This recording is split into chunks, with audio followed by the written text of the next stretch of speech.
Michael Singer. His teachings, so amazing, so clear, so creative. What brought me there wasn't the decision to live there, but just a complete fascination with the teachings. When you have the temple with 20 to 70 or more people, and we're all chanting, singing, or just in this space of really having gratitude, like the energy in that place is amazing. Here's what I remember is the power of the group. If I point the finger at anybody else, I have to remember my role in that. We all had disagreements and stuff, but it was all about service and not about ego. Will AI help us become more evolved and have more connection to our divinity, to our spirit, and to our consciousness, versus will it degrade our senses to that energy, like deep human connection? AI and technology is a wonderful tool, but to use it, you still have to do your work. What it lacks is the power of human connection and love.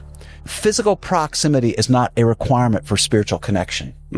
Chaos comes in to tear down existing structure and create the possibility of a new. That chaos is happening. Yes, you know? That's right. And I feel that too. Yeah. It's our job as spiritual people to get to a point where we're comfortable within the chaos. When you're ready, the guru will show up.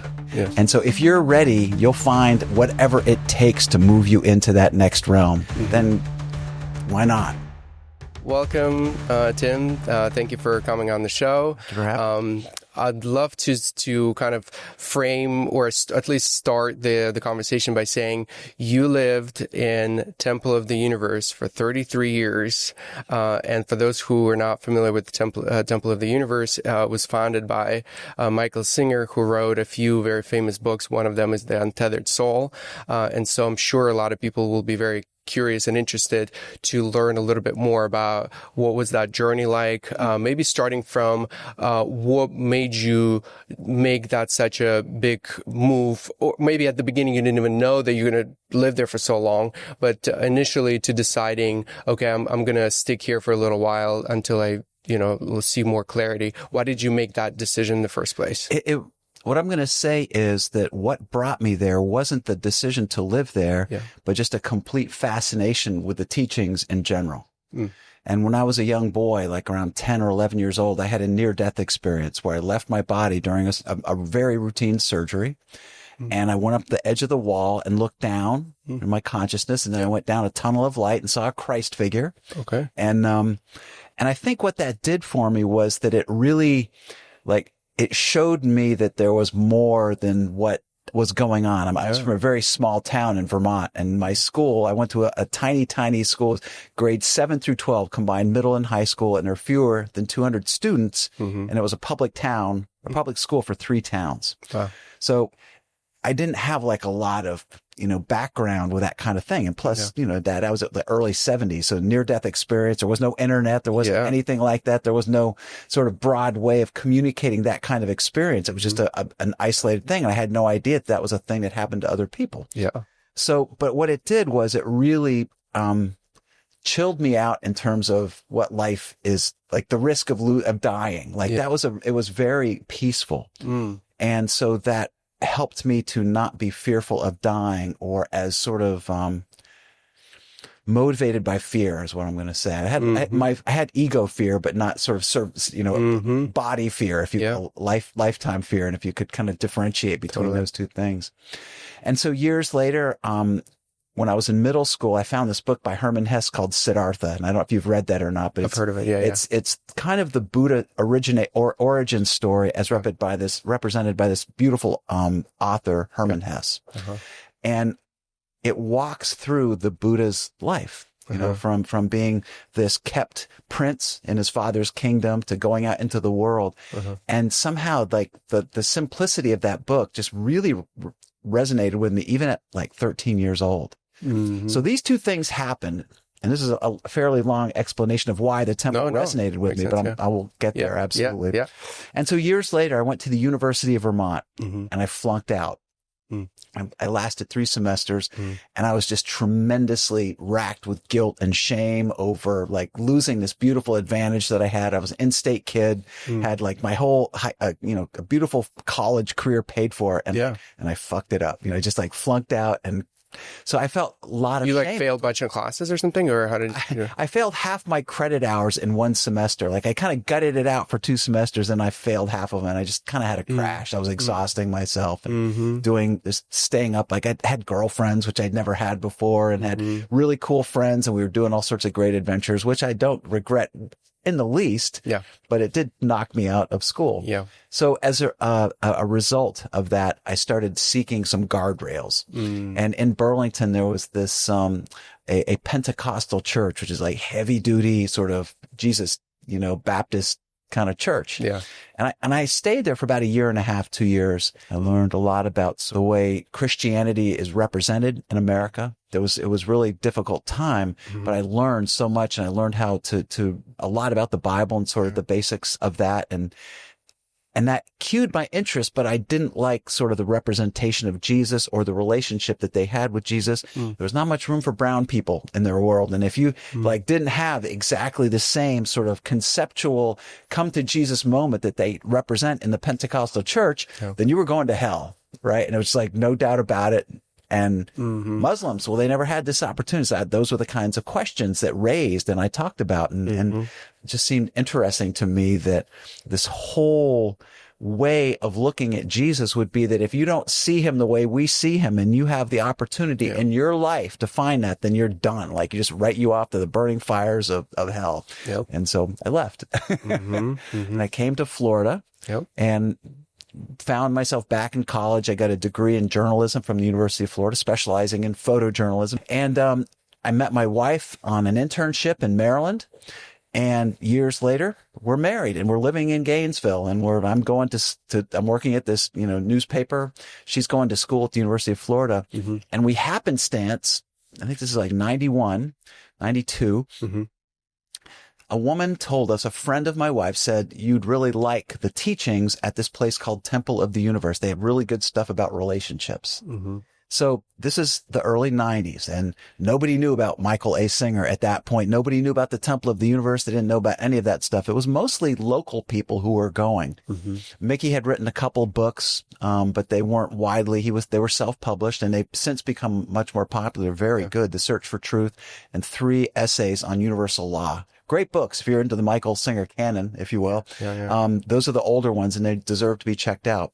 And so we went. As I heard Mickey with these early teachings, back in the day, he talked about these alignments between the religions and it really resonated with me and it made sense. The things that were difficult for me from that previous church where people were just going to hell, now it was represented that we had an arc of spiritual journey where we develop. And if it didn't work out completely, then upon death, you kind of pull yourself together and energetically you get put into another body and you have another version of yourself that gets to go through another birth and life cycle, as they say in Buddhism.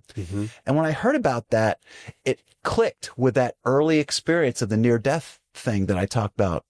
Because like that made sense to me. That felt like what was happening. Like when I heard this information about Buddhism and rebirth, then I went back to that experience and it made sense. Like I'd see, that's kind of what it felt like was happening. Like was at a decision point where I could go into this other new space and leave the body that I had accumulated and lived in for at that point only about 10 years and try something else, but I was sent back. So it all kind of came together. And his teaching style, he's incredibly smart. He wasn't well known. But his teachings, so amazing, so clear, so creative. And it just really deeply resonated with both me and my wife. And we just kept going. And at that point, when you just discovered him, he was already having many people come and hear his teachings. Was that developed already? It was. The temple itself hasn't changed since those days. So for the people who've been to the temple, recently, it's exactly the same. Now, the people who go were very different back then. So it was kind of a neighborhood temple, if you will. And we're in Alachua, Florida. And it happens to be that there's a large Hare Krishna temple, one of the largest in the world, about 7 or 8 miles from the temple.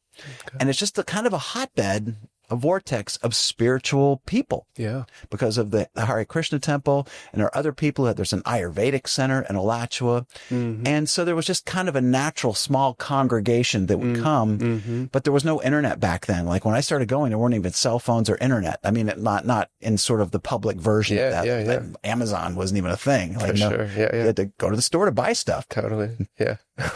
So it was a far different group of people, and it wasn't nearly as crowded. It was very like there was much room, and you could kind of stretch out and spread out. Yeah. And one of the things that, once COVID happened, is obviously years later. Yeah. Then we started putting the talks onto the internet, and that became like how we sort of caught on in a bigger way. But prior to that, it was a much more limited group of people. Only for those who actually knew about it, and it wasn't as like publicly out to everyone type thing. Yeah. Yeah, exactly. There've been threshold points. So, in the mid, I don't have my dates all down, but yeah. Late mid 90s, early 2000s, he published The Untethered Soul, The Surrender Experiment, and Living with the Untethered Soul.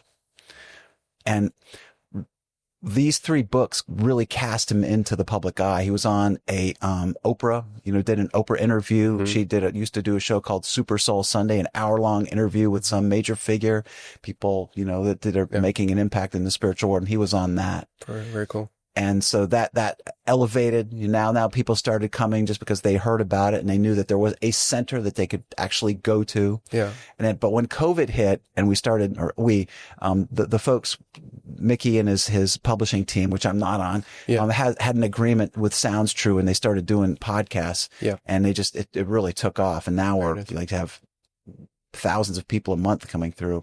Maybe that's an exaggeration, but it's hundreds of people. Yeah, for sure.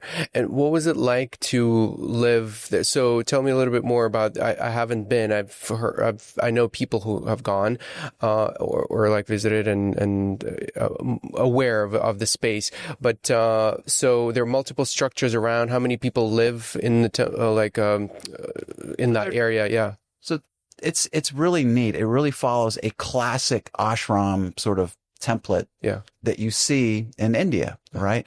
Where there is a spiritual person who kind of carries the center, that provides the inspiration, gives the talks, provides the direction. And that's Michael Singer. And there's a group of, say, 10 to 20 people that are kind of in that next circle, if you will, that do a lot of the major support, that do help him with his projects, help him with his stuff. And then there's kind of even another circle outside of that, the folks who kind of help, like put the pillows out and make sure that the temple's ready to go, and like help out on we do these major events, Thanksgiving and Christmas and New Year's Eve and Passover Seder. We do all like big events for these. So we have a large community of folks who pitch in and help. And, so it goes from an inner circle of, 10 or 20 people or so, depending upon how it's, considering that, up to like 50, 60 people who come regularly and support, in various ways. So you lived very close to the Temple of the Universe, right? Like how? So my wife and I have a house that's on temple grounds. It's owned by the temple. Okay. And it's, I want to say it's like a little less than a quarter mile away. And so you guys felt like you live in the community, you saw the same people every day and you would interact with them. And how was that like? So the main point of the temple is that there is a discipline around your spiritual work. And you're a meditator, you know that meditation is most powerful and spiritual practices are most powerful when there's a daily commitment to them. And the power of having a group support you on that. It's like the same thing as being on a sports team. Yeah. It's the same kind of support you get when you go into the 12 steps. Yeah. Like it's what's called a sangha, I think that's more Buddhist term, but a group of people who have a similar language, similar beliefs, and similar priorities. Yep. And the temple really supports that with morning. We do a morning process. At 6:30, we do something called the Shriyatma Gita. If you go to my website at timodavis.com, I have a link to it. And if you find me on YouTube, I actually recorded a version of the Shriyatma Gita with my friends Sam and Lucy, who are gifted musicians. And it talks through, it's a ancient affirmation that goes back to the days of the verbal, some of the oral, tradition of the Hindu teachings. And it's about Krishna and Uddhava. And it's the teachings passed down in this sort of final, like the final teachings to Uddhava. And he asks questions and goes through this whole thing. And it's really a wonderful, beautiful affirmation of how to live and how to face difficult, times. We do that every morning. So for, 30 some odd years, every morning I've been going at 6:30 and doing this process. And different people lead it, of the group. And it's really wonderful. So that's the morning. And at evening, there's always something. It starts around 8:00. There'll be chanting or singing, led by a couple that live there. And Mickey gives talks 2 nights a week and on Sundays. So there's always kind of something to do. So there's like a morning and an evening reset. And that's really like when you talk about like what's happening at a temple, it's that kind of commitment. And just a quick little side note is one of the things that I love about my brothers and sisters out there is that they are incredibly sincere and beautiful. And while there are different, sort of beliefs around, politics or whatever, there's all sorts of, a wide range of beliefs between everybody that goes out there. This deep sincerity that there's ways to grow and that there's a belief in a kind of God, right? And sometimes people view it as a scientific thing, almost like, consciousness underlying the quantum field, underlying physics. Like maybe that's where God is. I don't know. And I don't that's one thing I try not to present as if I have any deeper understanding about it. I don't know. I haven't, fully gone through the rainbow bridge, as they say, to find out what is happening. But I've had that energy. So that's what God is for me. But these people who live there are incredibly sincere and beautiful and seeking. They're open and they're giving and loving and supportive. So that's kind of the common thread amongst the people who live there. That whole sort of larger group that I described. And then during the day, what would you do? Like what was your right? What was that look like? That's actually, forgive me for interrupting. That's one of the more powerful aspects of this is that. And especially back in the 90s, everybody had a job. So like you'd start early, then go right to work. And the thing that was really most beautiful and powerful is that I would hear these wonderful teachings 3 times a week, like 3.5, 4 hours of teachings a week live and in person. And then I would go to work the next day. And like watch my ego in a corporate setting, right? Watch, my need to be respected and appreciated in a corporate setting. And one of the teachings that I most, loved was that, God is sandpaper. Like life is God made visible. And the idea that this life we lead is how we learn. It's the sandpaper of life, like smoothing us out, making us more beautiful, kind of helping us to go through the changes that we're here to do as inhabitants of Earth, spiritual beings having a human experience. Sandpaper of life. I like that. Yeah. So that's what work became for me. Like I was there to earn money and like I hit my 401k and do all the right things. Try to, interestingly enough, like what I was doing for much of that time, because you've got just for the people here, you've got an amazing setup and I just see how much time and energy you've invested in it. And I love what you've done here. My sort of version of that was I got to go from film to digital and like help our whole team do that transition. And that was like that. So that's what I did for work, was like really big project. That was a big project for us. And so it was wonderful to have like, to have the corporate experience and like see how the New York Times, I wasn't on the New York Times, but they ran our newspaper. They were the guidance for our newspaper, how they dealt with stuff, like how to work with stuff on a really high level. And then work on your spirituality at the same time. And what it really did for me was that it really confirmed that there's no difference between work, spirituality, health, life, relationships.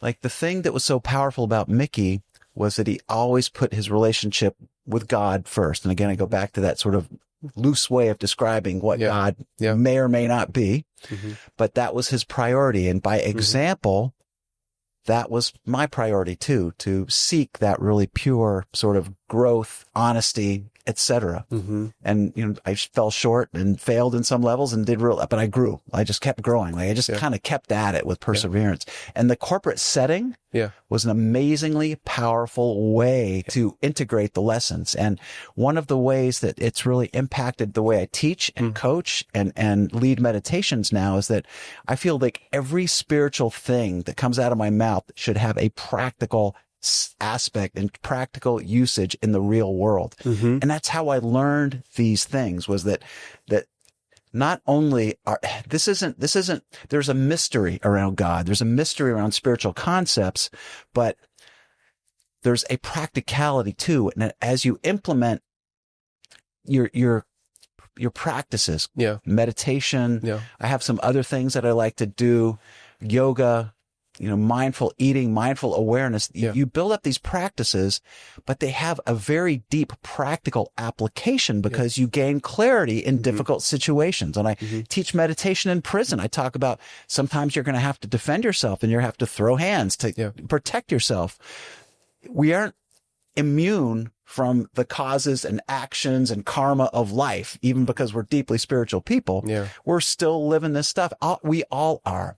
So let's use it for our growth. And when I talk to, you know, my incarcerated friends about this, I like to say that you meditate to create the space to know when it's time to defend yourself, when it's time to back down, to not let these decisions be driven by ego or a need for respect, but how is the highest that I can carry this situation? And sometimes just defending your family or defending your physical being, that's important.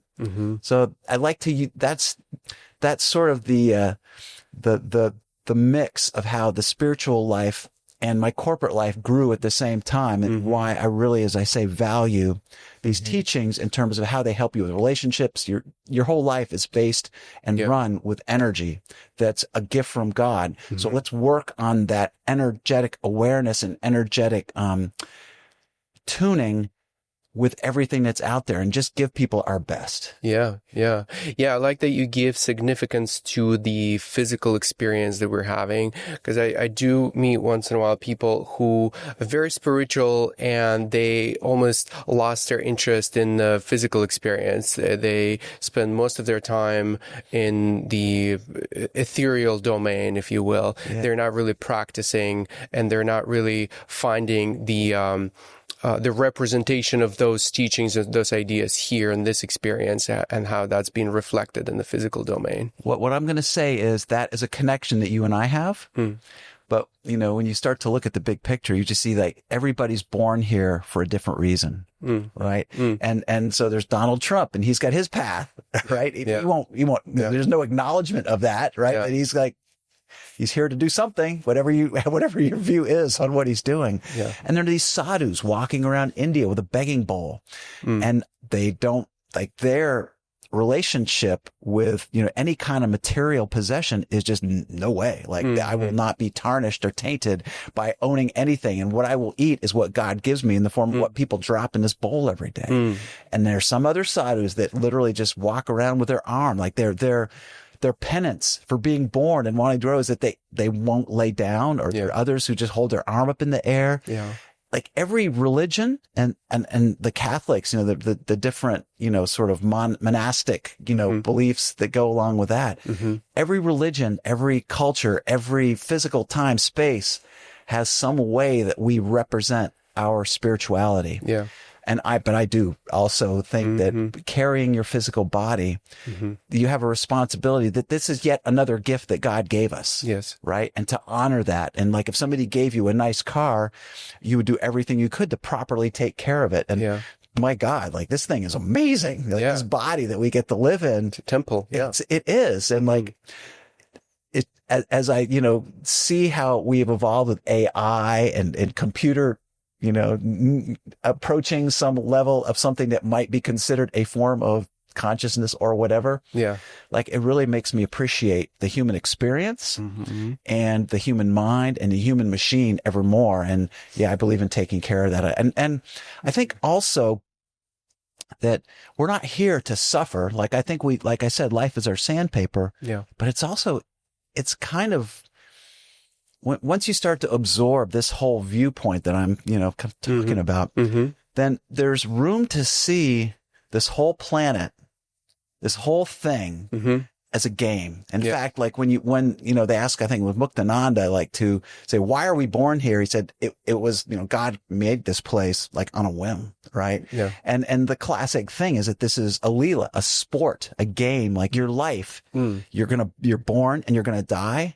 So let's have fun that whole time, like find ways to really, and when you're a young person, you've got this physicality that makes you kind of indestructible. So let's go take advantage of that. Let's bounce around and do stuff and play sports and do whatever that means, be a ballet dancer or just use all the aspects of your humanity, but not get lost in any of them. See them all as like a thing to have gratitude for. Like, we get to fly on a plane and go visit people and do like all that is a gift of this era and this age and to have gratitude for that. And then to not overuse it, to be responsible how we use these gifts and money and whatever comes our way. Yeah. I'd love to, go that direction and explore it a little bit more. But before that, I wanted to kind of close. I have a few more inquiries. Like, I'm just curious about that whole experience of, Temple of the Universe. What are some most memorable, maybe insightful moments that you've had personally there? How did that happen? Was it during the teaching, during the meditation? Yeah. It's interesting, but I would go I would be away for work or vacations or whatever occasionally. Yeah. But okay, so 33 years times, sometimes 3 or 4 hours a day. Like you multiply that all out and it's like tens of thousands of hours. I don't know if you've heard of Malcolm Gladwell and the 10,000 hour rule, but yes. I was thinking about that, in light of my temple experience. And so to sort of pull out of those tens of thousands of hours, specific things, here's what I remember. What I remember and what, I still experience there. Is the power of the group, the Sangha that we talked about earlier, when everybody is there. There's a teaching in the Bible that says where 2 or more are gathered in my name, there I will be. Essentially saying that I'm going to use the language of the Christian church. The Holy Spirit will be there when people kind of come together seeking that. So when you have the temple with, 20 to 70 or more people, maybe 100 some odd people in there.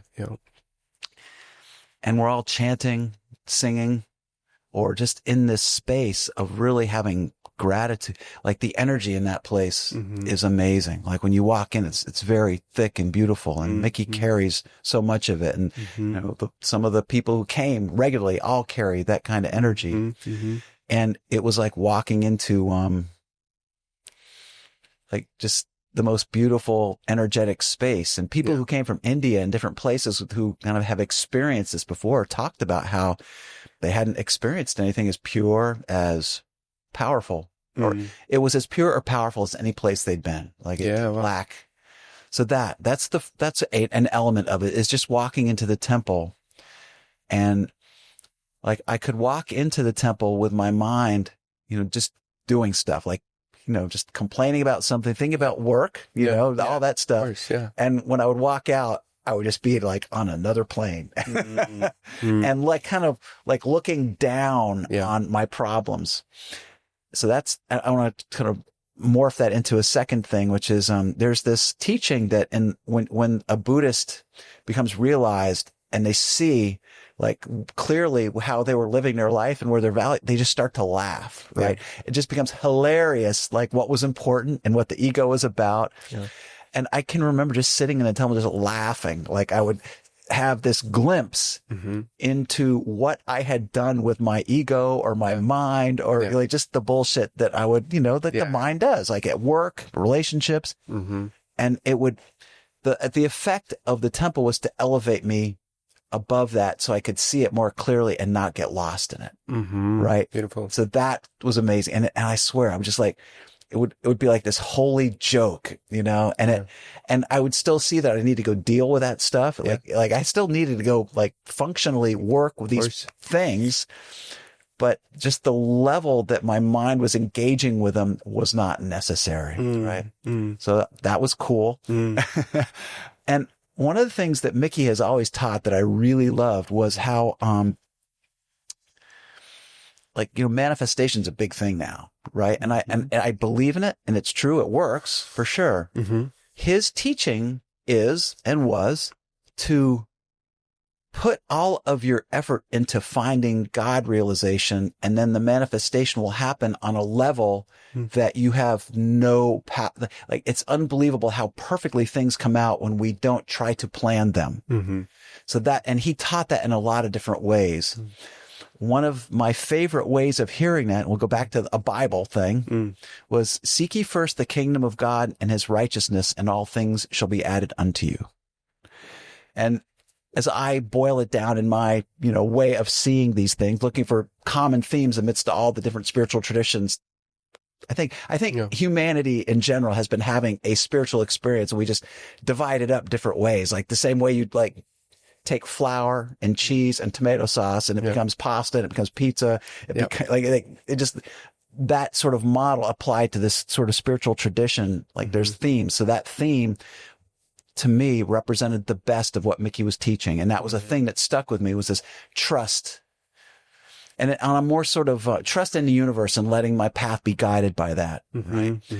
And also, and there's a number of things that I really deeply remember, was just the beautiful spirit of community as we pulled together to do like the holidays. Right. And we would do this Thanksgiving potluck. Right.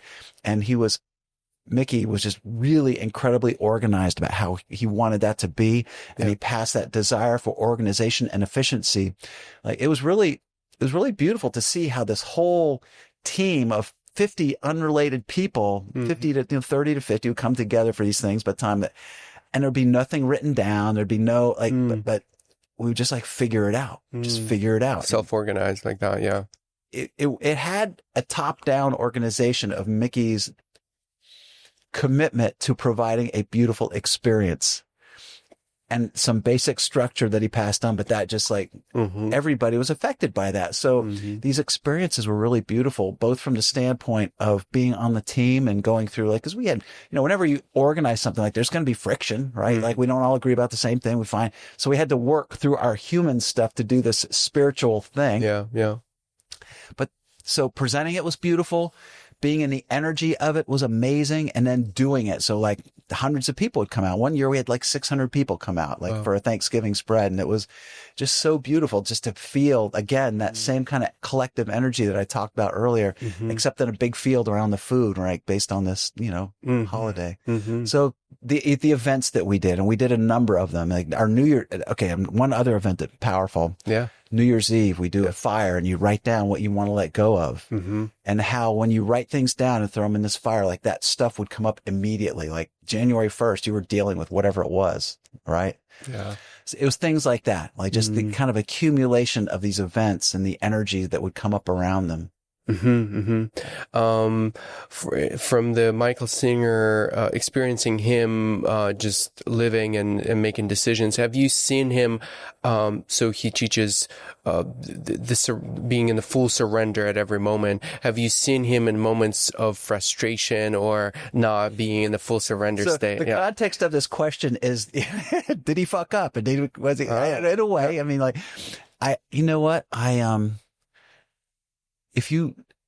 challenge anybody to be around someone else for 33 years and agree with everything that goes on, right? So let's just put the context around it. Now, what space was I in when I felt friction? Maybe it was me. And I will own that, that I brought as much friction into that place as anybody did. Like, I was working through my stuff. So that's what happens. That's what I love about the place, is it accepted me through that process. Yeah. So I had, at different points, there's friction with everybody. Like that's kind of the point. Like one of the models I've heard of, like of a Buddhist monastery life, is that you go into this bag, a bunch of rough stones and rocks, and it gets shaken around for years, and when you come out, you're all like these beautiful, carved, polished. So that's really what that was about. So what I'm going to say is that we all had points of friction, and for me to say like any of it was based, like if I point the finger at anybody else, I have to remember my role in that. Like, and so I will lovingly say, that we all had, disagreements and stuff. So we, wrestle through stuff. Yeah. But it was all about service and not about ego. Right. So that's an important, distinction. And so like, I love the guy, and it was time for me to go, but like he is somebody who walked his talk as closely as anybody I've ever seen in my life. So I want that was important, right? Because it's hard to stay with somebody if you don't, fully believe and see that. And I did see him, Yeah, beautiful. And then you've seen so many people go through the temple. Maybe some like memorable moments of others experiencing the temple, good or bad, like any like big highlights that kind of stayed in your mind, like oh, remember that moment? Yeah, type thing. At different points early on, we had a wider variety of teachers come through from different traditions and that was really interesting. It was, we had, at one point these, Buddhist, monks come through who were traveling around the United States, and they have these huge horns and they do this, really beautiful, like wah, wah, wah, wah, wah, kind of like a theme, right? And these low notes bring you into this deep state, and then start crashing stuff together, like just to kind of break you out of that. And they did a whole thing that was beautiful. Didgeridoo, whatever that's called. That's Australian. Oh, but it was it was the kind of the same thing from the Buddhist tradition. It was very much like that. It had this, and I think the noise I would make could be called a didgeridoo as opposed to this other thing. But it was that. We had a Native American gentleman come through once who was a shaman. And we did an actual like real Native American tobacco ceremony in the temple, which was really powerful and beautiful. One of the teachers that I loved the most was a woman who Mickey talks about in his books, Ma Yoga Shakti. And she was a teacher that told Mickey he will build a temple in that spot while he was just kind of living out there by himself, and she was incredibly powerful and beautiful, and she was very quiet and small, but she just had this energy around her. And I just deeply respected and loved her presence. Like I always think about her when I do art. We have a moment at the end of each of the each of our gatherings where we put a flower. One person gets to kind of put a flower on the altar. Yeah. And in the moments when that was my turn, I really felt a deep connection with her. And I have her picture in my house. Beautiful. She's passed now, but she's really beautiful. And, the thing also is, just how many people came through and really had like life-changing experiences. Yeah. Just finding depth and dealing with their stuff. I don't really have like a specific single person because there's been thousands and thousands of people over the years. Yeah. The collective is really what is amazing. I as a newspaper photographer, I worked a lot of football games, and the stadium at University of Florida holds about 95,000 people, right?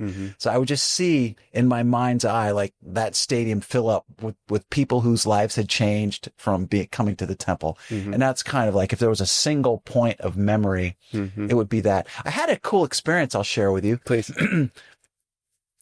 We had, a gentleman come through. He was known as the singing saint, Sant Kashavidas, and he and his wife would come through for a number of years back in the 90s. He was building his own temple in India. And he had, I think it's called alopecia. It's a skin condition where he's got like two tones, right? And I just remember him coming through like 2-3 years in a row, seeing come through and do like a couple of programs with us, leading us in some chanting, some things like that. And it was beautiful. And in 96, my wife and I went to India. and we didn't really have a plan. We just wanted to go and experience and thought we'd kind of find our way around. We travel together beautifully. We don't make any plans. We just kind of feel our way around, and it turns out glorious. And we had landed on, this one night at the international airport, and the very next morning went to the domestic airport, if you will, because we're going to go like someplace and just see something that we wanted to see. I don't even remember what it was, but it was a giant airport. Yeah. And I looked like way down like this and looking at the different gates, like 20 gates in a row. I don't remember how big it was, but a huge airport in Bombay, now Mumbai. And I see this figure with alopecia, like getting on a plane. And literally the only person that I knew in India was right there. And I ran down and talked to him. And it happened to be that he was going to this temple that he was building with the funds he was generating from visiting, the United States, including the Temple of the Universe. So my wife and I got to go visit that temple at one of these high holy days when it's like a Shiva Lingam kind of celebration. It's a Shiva celebration. You pour honey on this giant lingam, which has its own, interesting aspects. But it was one of the high holy holidays, and we got to go there and experience that, just not even knowing that was a thing. So it just felt like we were very much led, and those are the kind of things that I remember. Just these beautiful synchronicities. Yeah. Beautiful. Yeah. And then around the community in Temple of the Universe, if you were to create your own, you might not be planning to create your own temple, but if you were to create a physical community of people gathering together, what worked? Like what are some like rules you would infuse into that new one? I as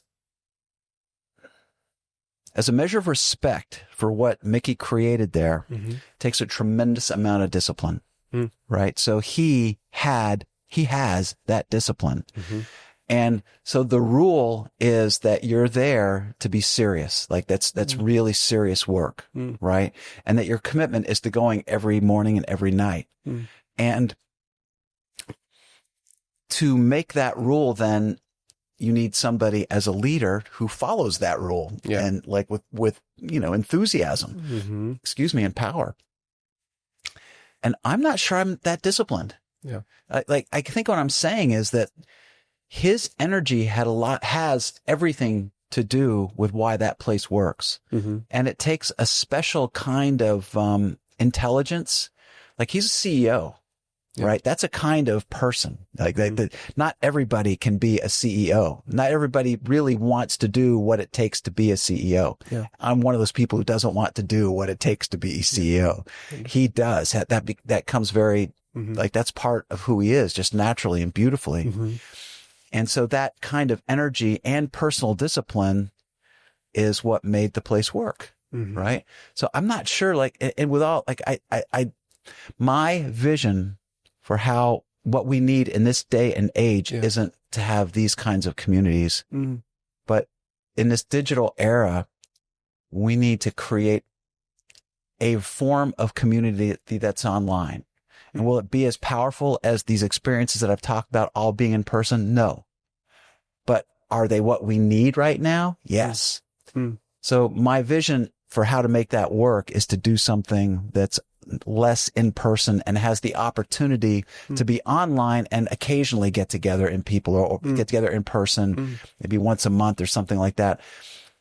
I feel like, one of the things that I talked about earlier was that like, I really love the aspect of manifestation where you seek the kingdom of God and his righteousness, just do the right thing, as Spike Lee would say, do the right thing, or just do what's in front of you to the highest of your ability. That's what I'm doing. If there was a vision, that would be it though, that I would, and that is what's happening, through Facebook communities. I'm working with a beautiful soul, Francis O'Connor, who has a Facebook group, 17,000 people that he originated, and I'm working with him, and we both teach on that, and we're building communities on that to provide support. And for example, one of the ways we're doing it is a 12 steps with the untethered soul. And we launched that just about a month ago, and it's been incredibly popular and helpful. I teach courses on the untethered soul in that group too. And I also teach courses online. And as part of the design of how I do those online courses, I like to keep the cohort small so that they build a connection with that group that outlasts the length of the class. Yeah. And they become close. So that's how I would see it working. I don't feel the need to pull something together in person. I think this day and age asks for something else. And if I may talk just a little bit more about that, you know, we've talked a little bit about AI but we both have a shared enthusiasm for the power that gives. And I think that, you know, my vision of spirituality is there have been really consistent themes across eras about, you know, from the teachings, right? So there's consistent themes across Christianity, Buddhism, Islam, the whole range, right? And so those consistent themes are well documented within the religious texts. Yes. And those are something that AI does pretty well, right? Because those are written down. Yeah. They've been there forever. Like that was one of the first things that AI kind of held on to. So if you go ask for a spirit and ask specifically for a Buddhist or whatever, like it will give you some really good information. You need to check it, but there's really good stuff there. So here's my point. Yes. People are finding support in the AI world for their spiritual path. Yeah. They can ask questions. They can get support. They can get a kind of coaching. But what it lacks is the power of human connection and love. Yeah. And when we do these calls, something happens that's deeper. That energy that I talked about in the temple, it's not to that level, but physical proximity is not a requirement for spiritual connection. So these Zoom calls bring together people of like intent and openness. And we actually pause at the beginning of every Zoom call to try to tap into that.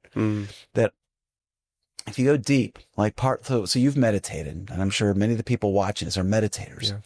One of the ways of describing the meditation experience is that you get quiet sort of at the mind level, right? And you get quiet at the sensory level and you go deeper, and maybe a little bit of effort. And if you have some good fortune and, you know, God smiles on you, as they say, you might get towards consciousness. Right. And at those layers of consciousness where it gets super quiet and there's this sense of uplift and joy and power, I think anything is possible in terms of how we connect. There's a lot of really interesting reporting coming from the autism world right now. There's a great podcast called, the telepathy tapes. And it's a very practical exploration and attempt to add scientific rigor to telepathy. And I think they're doing some amazing things. And a lot of the experiences they talk about in that podcast are experiences that we've had even across, you know, continents. Using these Zoom calls. These cohorts connect. And that's what I think is important. Like all of this was about this human connection, however it is that we can develop that, even across distances, like that's what's important to me. And that's the bigger answer to the question that you asked. You know, I've put this kind of like a thought experiment, and it's related to this device, and I can expand like the idea of what I wanted to do with it. The thought experiment is the follows. Imagine there is let's say some kind of virtual reality experience where you don't really feel like you're wearing this like a bulky thing. You're really immersed in it. Let's say it's some kind of like a contact the lens Avatar ride at Disney projects the whole like experience. And two scenarios. In the first scenario, you are in the virtual reality.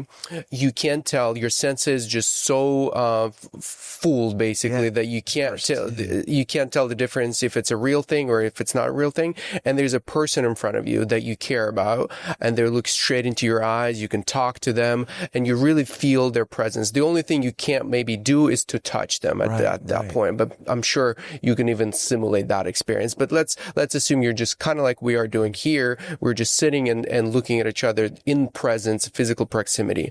And then the second experience, the second variation of that, if it's a real thing. It's not a simulated one, and then it's a real thing. Will there be a delta between the two? Will you sense the delta? and something in me, intuition is telling me that, over time we'll start noticing that delta more and more, and it will be rooted in the like atrophied properties or senses that we all possess. Something has to do with more in like the spiritual essence of us, like sensing other humans, sensing their energy, in being in the proximity, sensing their like their vibe, how their spirit is vibrating and connecting with yours or something like that. And I think that type of delta over time will expand and will sense more of that, maybe. I could not agree more. Like, I think that's exactly what will happen. I think that space that we get into of consciousness is really what that's about, right? Like that, because consciousness isn't really limited. There's been all kinds of work. The Robert Monroe Institute, if you're familiar with that, like, that's another version of telepathy. Yeah. But, consciousness is rooted in our souls, and there's some thinking out there that's becoming more popular, and more people who know, physicists are buying into it, that when you reach consciousness inside yourself, that's how you now get to sort of have these experiences that are what you talk about, where you can kind of, transcend physical proximity. Yeah. And I have another thought too that supports this, is that, when we first, as humanoids, started walking the earth, we had like an oral tradition, right? That's all we knew. Just had a few simple words, and we could say, fire. I don't know. So as language developed, we as humans developed a deeper and more perceptive way of hearing and reading and hearing words. Okay. Yeah. And now that became reading. To the point where when you read a really good book, like classic literature, you aren't like in your chair anymore. You are there. You're experiencing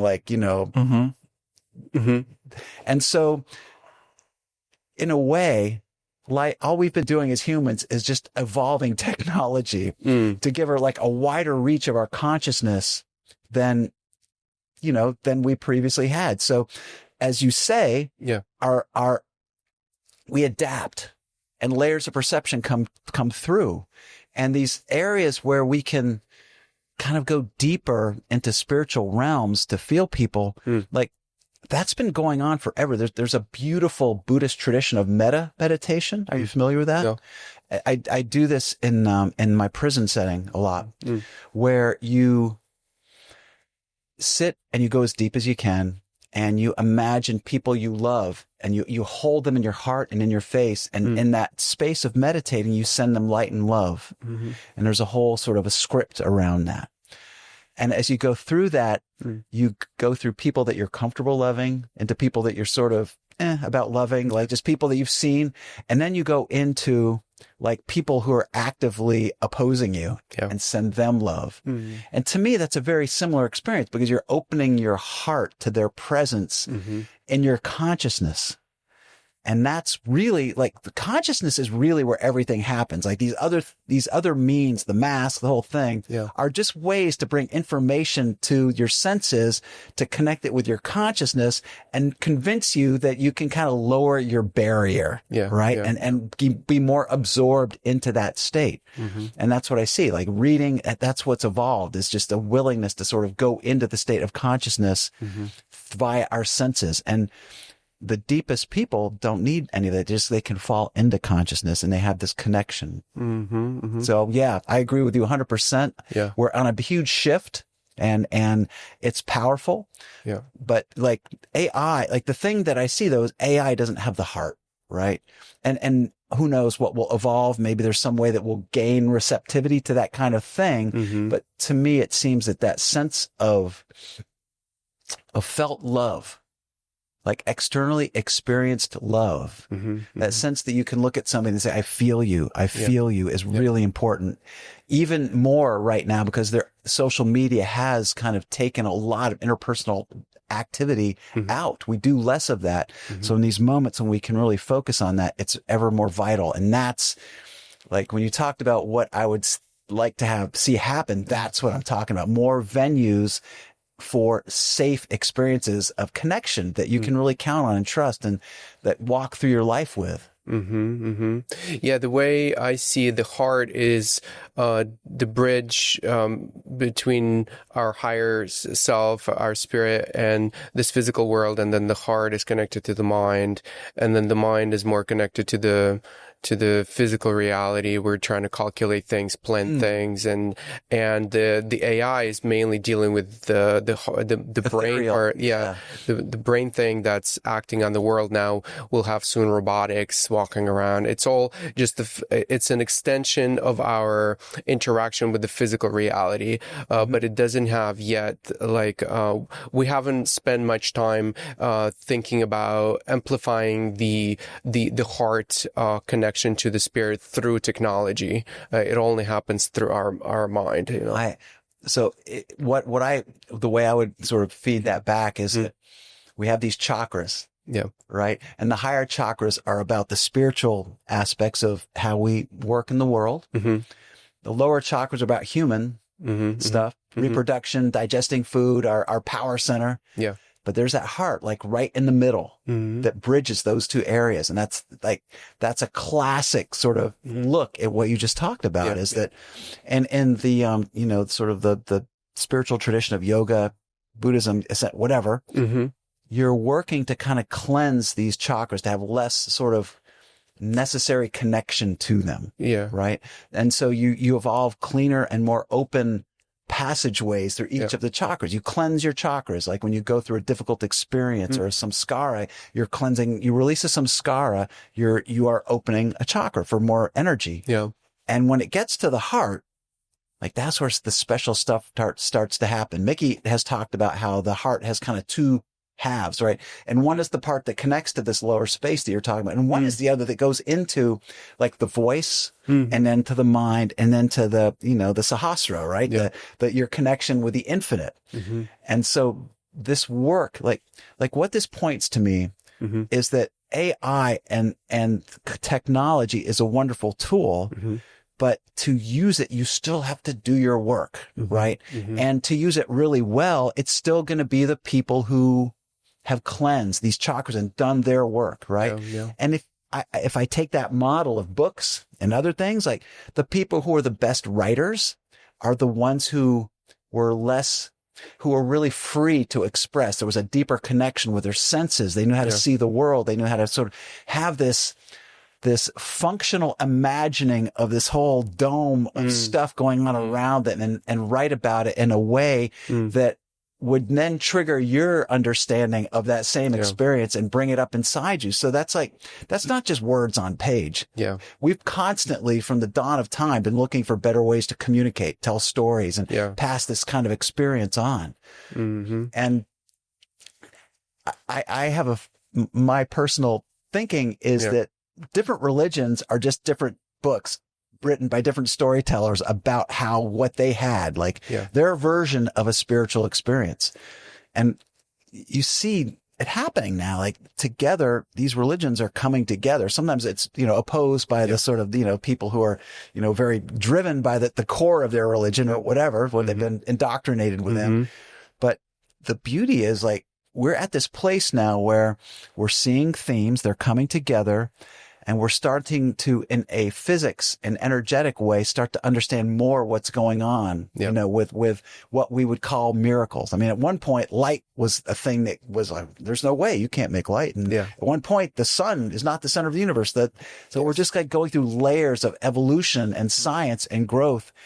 And as we go into this beautiful stage we're at, I think we're going to have some really amazing expansion of exactly what you're talking about, this sort of connection of this bridge point between technology, spirituality, physics, metaphysics, the quantum field. That's all kind of coming together in a beautiful way. So then I would assume that you also believe the idea that AI has, I guess there are different versions of that, but the AI is bringing us closer to our divinity, or is it pulling us away from our divinity? I think I don't think it has that role at all. I think it's not neither black or white. It's like a car can be a killing machine, or it can take you across country safe and sound. Like it's a technology, it's a tool. So what I anticipate happening is just like, so I'm or at least enabling. Like it doesn't have its own agency, but is it enabling us to go one way or the other? Both. That's what, because we can just, I'm old enough that I remember much of my life happening before the internet. Yeah. Right. So the internet came, and is it going to be good or is it going to be that? Well, it's beautiful because I can go look up and find all this great information. I knew exactly how long it was going to take to get to your studio. Yes. But also people are scamming my relatives and scamming people. So it's like, it's both, there's it's not good or bad. That's one of the things I love about Mickey's teachings, actually. And these are old principles that when you meditate and you go deep, there's a way to describe that I've heard: non-judgmental awareness. And it's seeing the world as neither good or bad, just seeing what is, and how we choose to engage with that makes it good or bad. Or makes it maybe not even good or bad, makes it productive and helpful to other people or not.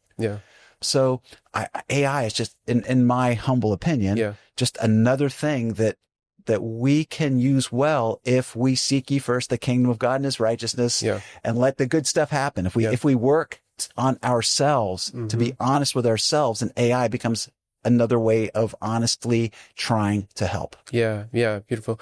Yeah, so the way I also see it, yes, we all have the good and the bad, the light and the dark. Yeah.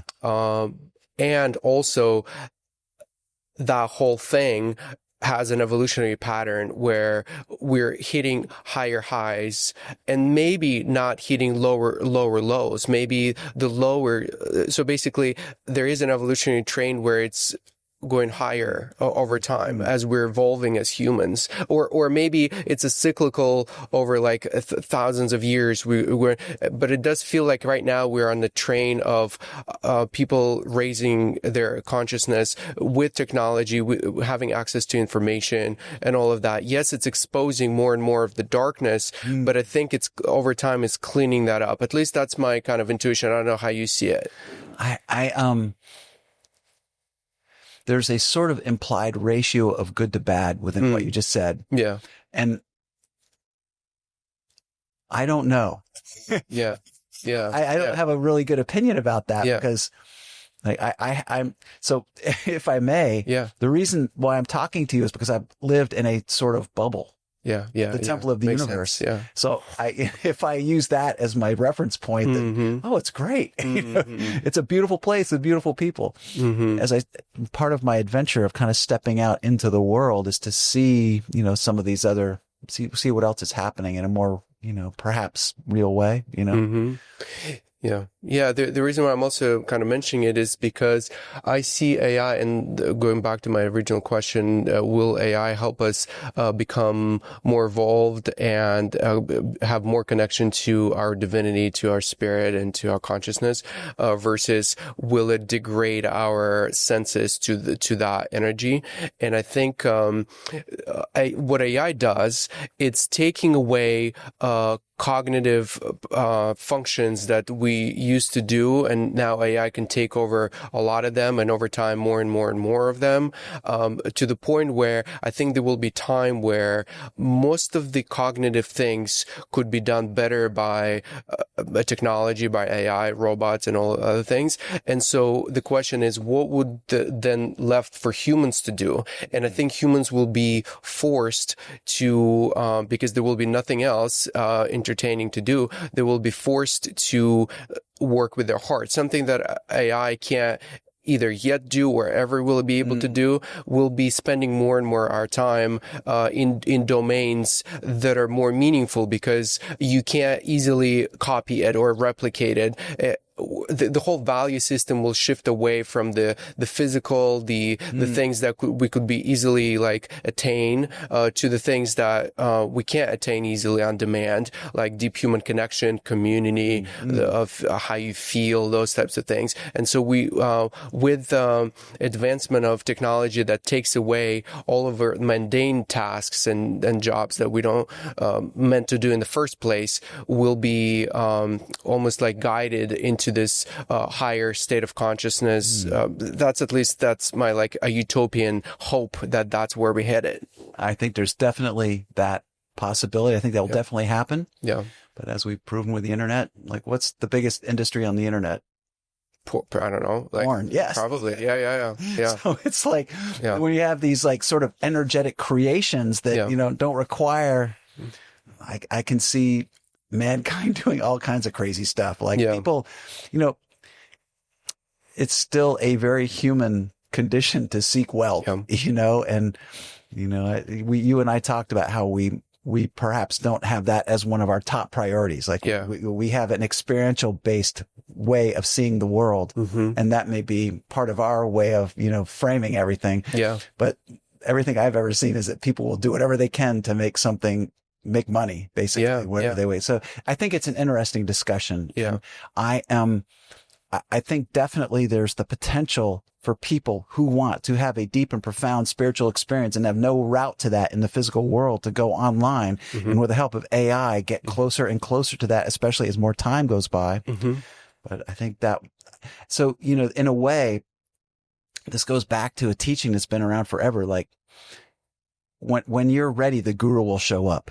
Yes, right. Yes. And so if you're ready, you'll find whatever it takes to move you into that next realm. When you're ready to go, AI could be an amazing tool. When that's your point of your life, when you say, this is the purpose of my life is to go to God, then why not? If my purpose in life is just to like try to be happy for 20 minutes with some, then they will do that too, Yeah. It's like, if I may, just like there's a lot of drugs things, right? And you can use them intentionally to go into deeper states and really explore, or you can just I'm out. Fuck your life away. Yeah. Another sign for myself that gives me that hope that that's where we're going to end up in a more like a utopian, and it might be a long way. We might have to go through a long period of darkness, but on the other side, it naturally will bring us to that a more desirable state of the future. And it's because I've met a number of individuals in their later stage of their life that are practicing spiritual, something spiritual for themselves, and most of them ended up there, not a linear like, I'm just, when I was a kid, I started meditating a little more and a little more. They all went through like the dark night of the soul. Yeah. And on the other side, that's when they end up. That's the end point, And so the evolution of humanity, everyone is still going down into that dark night of the soul. It's just a very long process. There's a lot of like inertia, but on the other side, the end point is that state, That's an interesting theory. I could see that happening. Yeah, that's, I'm a firm believer in the dark night of the soul, having, been through my own, and I just wrote a piece about that for, this Facebook group that I'm on. Mm-hmm.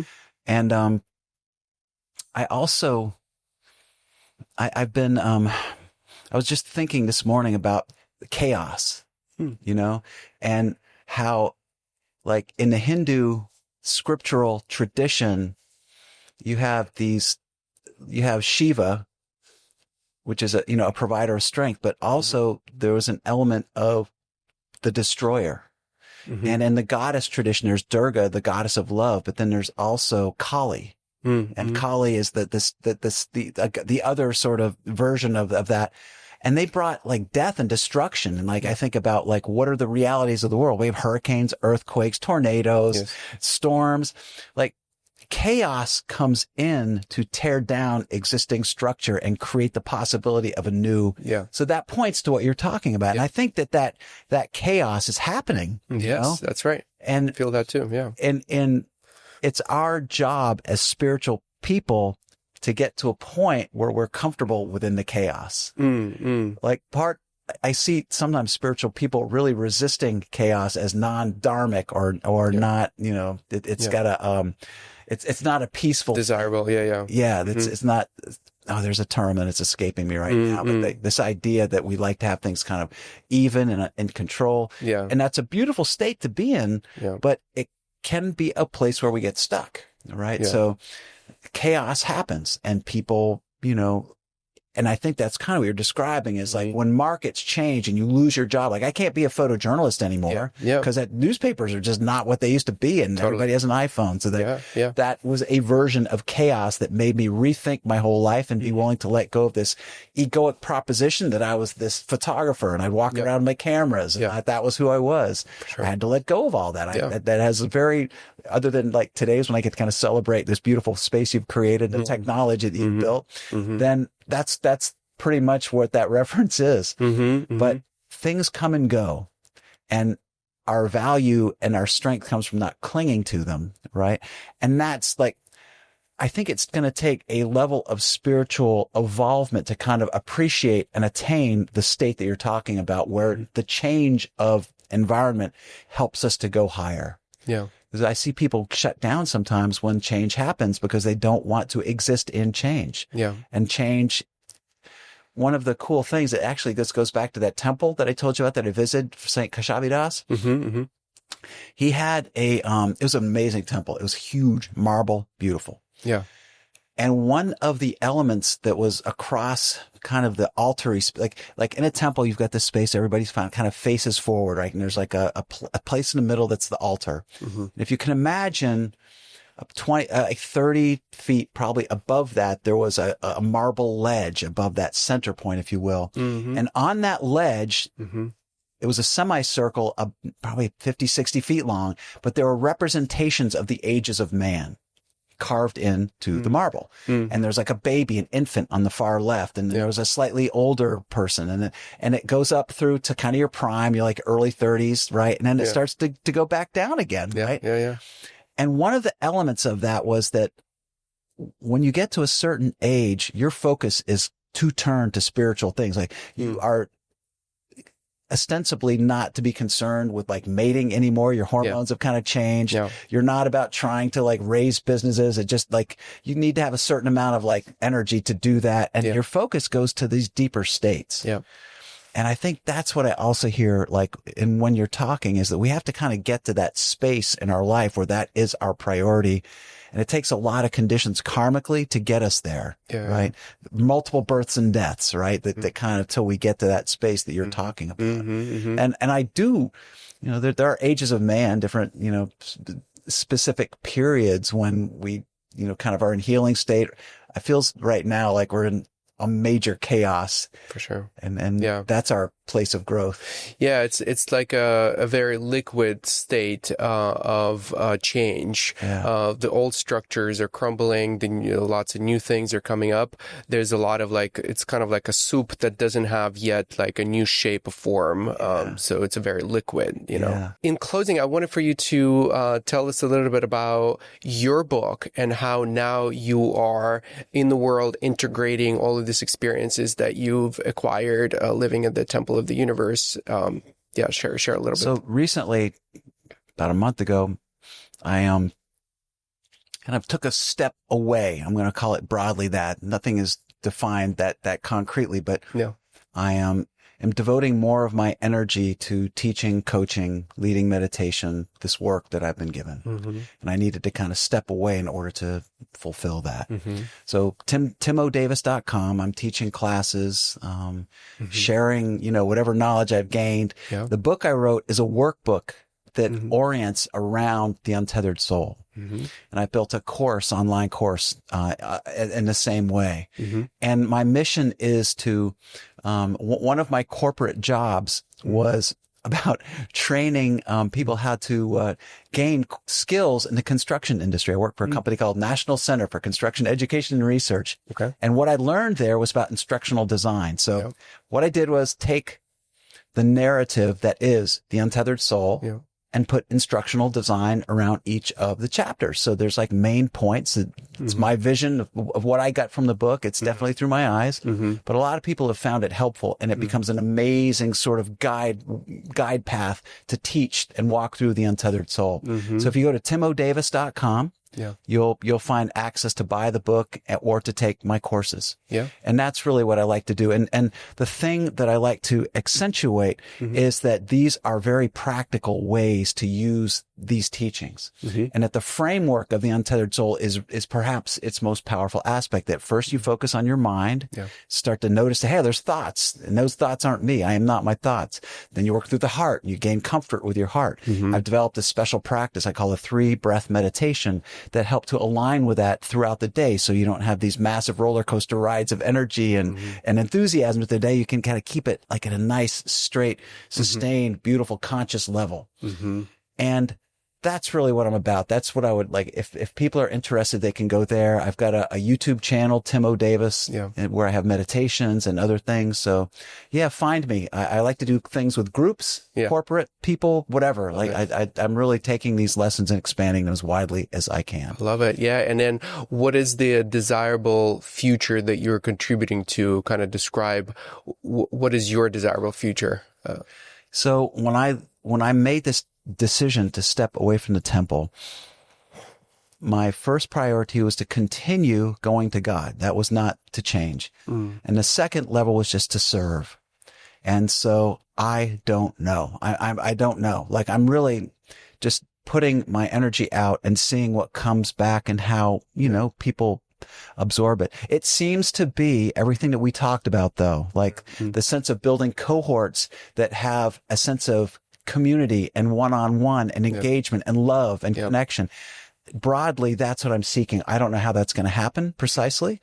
But I'm getting a lot of support, from a lot of people, and people are interested in this and helping me. So I think there's a lot to do, and that's really where I'm headed, whatever that looks like. I think we're still kind of figuring out like AI, and as it iterates, it's getting like amazingly more powerful, and finding ways to work with that in a constructive way without getting too stuck on, technology. Sure. Right. I have some ideas, and I think being so kind of deep in it, like every day I'm innovating, I'm developing things, and I have a perspective of how to use those powerful tools in helping us evolve. I love that. In fact, I'm in the process of kind of like building a personal evolution agent for. I'm familiar with agents. So I'm calling it a personal evolution agent because it's helping you to see your blind spots, see how you can improve in any different situation. I believe you mentioned building a history with each individual too, right? Exactly. That's really important. Evolution of relationships, and